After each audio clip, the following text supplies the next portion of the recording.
नमस्कार। उम्मीद करता हूँ आप अपने परिवार के साथ सभी सकुशल होंगे। इस लॉकडाउन की स्थिति में कुछ सामान्य व्यायाम मैं आज आपको करवाने जा रहा हूँ, जो कि सामान्य योगासन है, सूक्ष्म व्यायाम जो कि हमारे ज्वाइंट्स के लिए महत्वपूर्ण है। और साथ ही हम इन व्यायाम को करने के बाद हम अपने परिवार को और हम खुद स्वस्थ रह सकते हैं। तो कुछ सूक्ष्म व्यायाम करने से पहले मैं कुछ आपको बताना चाहूँगा कि आप ये जो व्यायाम करते हैं, आसन करते हो, प्राणायाम करते हैं, इनके लिए साफ स्वच्छ वातावरण होना अनिवार्य है और एकांत में रह के ये व्यायाम किए जाएं। शरीर पर कम से कम वस्त्र हो और खुले वस्त्र होने चाहिए।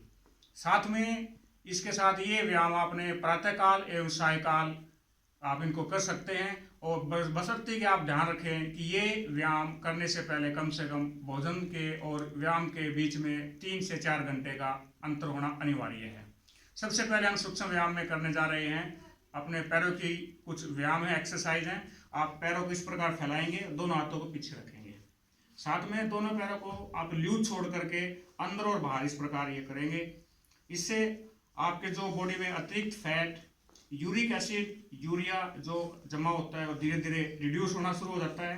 तो ये एक्सरसाइज है। उसके बाद दूसरी एक्सरसाइज में आपने अपने पैर के पंजों को नीचे की ओर स्ट्रेच डालना है और फिर पीछे की ओर स्ट्रेच डालना है। इस प्रकार से आप स्ट्रेचिंग आप अपने लेग्स को करेंगे। ज्वाइंट में जो अतिरिक्त यूरिया या यूरिक एसिड है वो धीरे धीरे रिड्यूस होना शुरू हो जाएगा। फिर इन्हीं को चक्करवर्त घुमाएंगे। इस प्रकार पंजों को जीरो बनाना है आपने। 8 से 10 बार एक एक्सरसाइज को करना है। फिर इसी की विपरीत डायरेक्शन में इसको इस प्रकार आप कर सकते हैं। उसके बाद है घुटने के व्यायाम। घुटने के व्यायाम में आप इसे इंटरलॉक करके फिंगर्स को इस तरह से पकड़ेंगे, घुटने को छाती के पास लगाएं और धीरे से पैर को सीधा ऊपर की ओर इस तरह घुटने से सीधा करेंगे। फिर आप फोल्ड करेंगे। इस प्रकार से आप इसको 8 से 10 बार इस प्रकार करेंगे। फिर इसी प्रकार दूसरे पैर से पैर को नीचे की ओर आप लेके जाएं, घुटने को छाती की ओर दबाएं, फिर ऊपर की ओर उठाएं, फिर दबाएं। इस प्रकार 8 से 10 बार इस व्यायाम को आप धीरे धीरे करें। इसी को हम आगे बढ़ाते वक्त क्या करेंगे, दूसरे एक्सरसाइज में पैर से पंजे से आप जीरो बनाएंगे। इस प्रकार ये जीरो बनानी है। फिर दूसरी ओर पैर ध्यान रहे कि आपका लूज होना चाहिए, ढीला होना चाहिए, टाइट ना हो।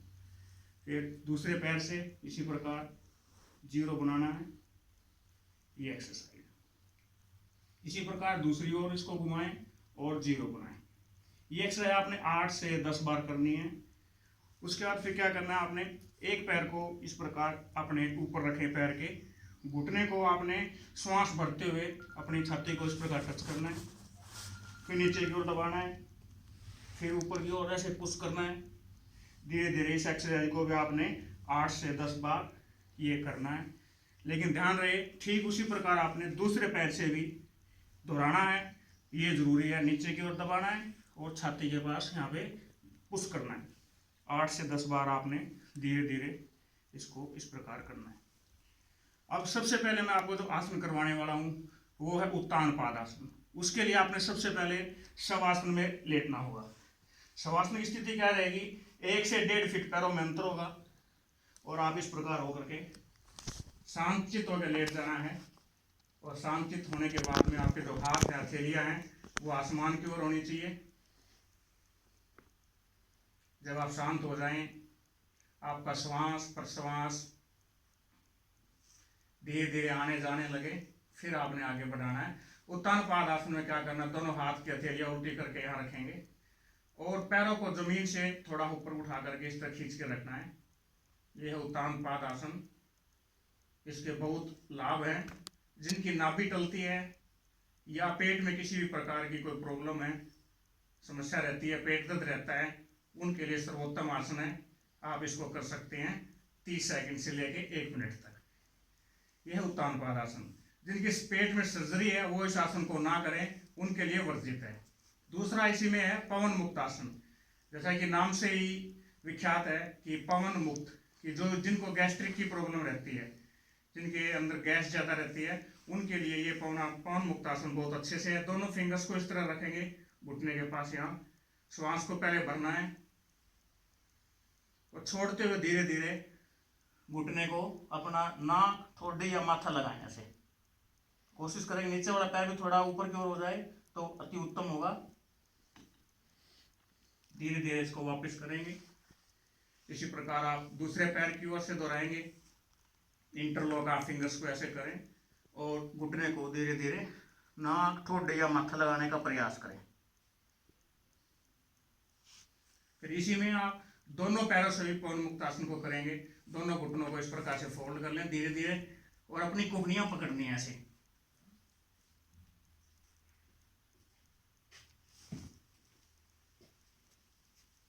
ये है पवन मुक्त आसन, जो एक व दोनों पैरों से एक साथ हमने किया पवन मुक्त आसन।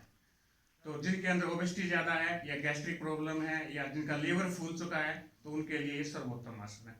दूसरा आसन है इसी में अर्धहलासन। दोनों हाथ इस प्रकार रखेंगे और पैरों को बिल्कुल 90 डिग्री एंगल पे आप इस तरह लेके जाएं और हाथ थोड़े पीछे की ओर रखें। पंजे इस तरह खींचे होने चाहिए, एड़ियां सीधी हों, घुटने भी सीधे होने चाहिए। ये अर्धहलासन की स्थिति है। यहीं से आप चलेंगे सर्वांगासन।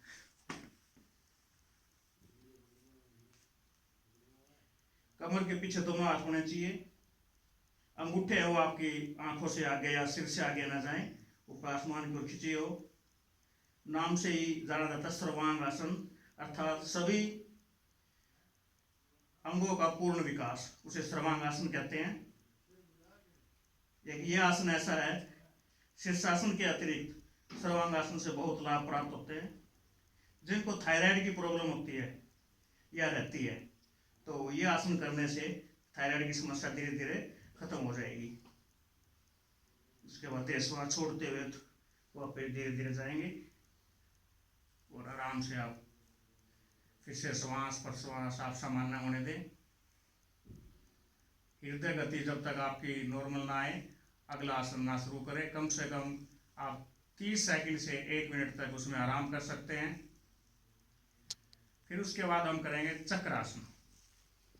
चक्रासन में क्या करना है, आपने दोनों घुटने इस प्रकार आप बेंड करेंगे, दोनों हाथ पीछे रखेंगे। कोशिश करनी है कि आपका जो कोहनियां वो सीधी हो जाए। इसके अंदर कमर की रीढ़ की हड्डी के लिए बहुत अच्छा आसन है, फ्लेक्सिबल बनती है, लचक बनती है और हाइट इंक्रीज होती है। साथ में जिनके अंदर ओबेसिटी ज़्यादा है, मोटापा जाता है, उनका भी ठीक करता है। जिनके राउंड शोल्डर है, जिनके शोल्डर पे ज़्यादा फैट एकत्रित हो गया, उसको रिड्यूस करता है चक्रासन। जिनके फेस पर धुरियाँ आ गई हैं उनके लिए भी काफ़ी अच्छा आसन है ये। शरीर की ग्लो को बढ़ाता है। देखिए किस प्रकार करना है। श्वास बढ़ते हुए धीरे धीरे उठना है।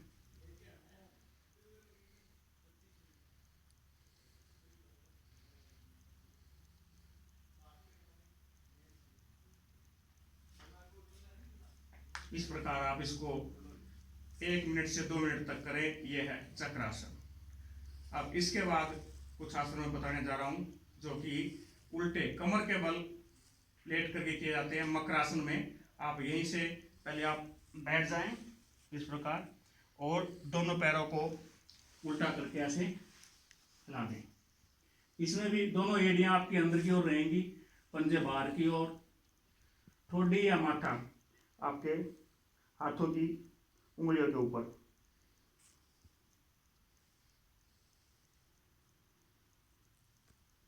ये आराम का बहुत अच्छा आसन है। किसी को नींद नहीं आती तो मकरासन के बहुत लाभ हैं। इस आसन को कर सकते हैं जब नींद ना आए या मानसिक या शारीरिक थकान होने पर मकरासन को कर सकते हैं। शारीरिक थकान इससे दूर होती है। अब इसमें हम पहला आसन करेंगे भुजंग आसन, जिसमें भुजंग सर्प आसन भी इसको बोला जाता है। दोनों पैरों को इस प्रकार मिला लें, दोनों हथेलियों को आप अपनी बगल में लेके आए। श्वास भरते हुए धीरे धीरे आप पीछे की ओर मुड़े।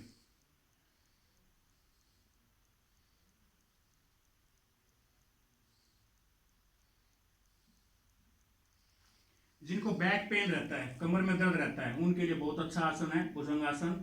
इसको आप 2 से 3 बार दोहरा सकते हैं। इसके बाद जो अगला आसन है वो है शलभासन। शलभासन में आप दोनों हाथ इस प्रकार थाई के नीचे रखें। श्वास भरते हुए अपना दाहिना पैर राइट लेग ऐसे ऊपर उठाएं और आगे से गर्दन भी उठा के रखें। ये है शलभासन। 30 सेकंड से 1 मिनट तक इसमें रुकने का प्रयास करें। फिर दूसरे पैर से धीरे धीरे शुरू करेंगे।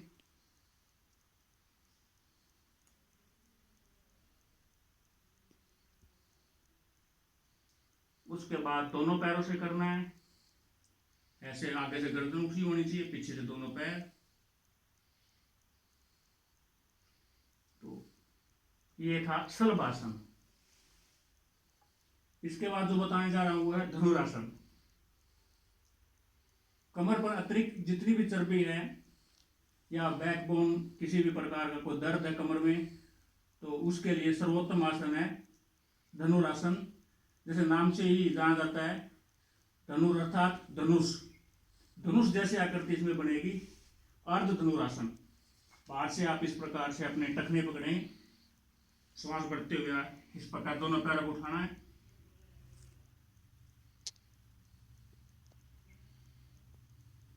धीरे धीरे छोड़ दें।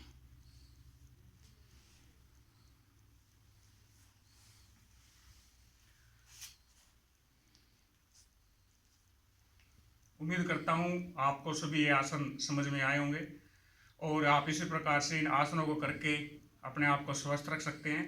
आज की ये पहली वीडियो है। दूसरी वीडियो में फिर आपसे मुलाकात होगी। तब के लिए धन्यवाद। आपका दिन मंगलमय हो।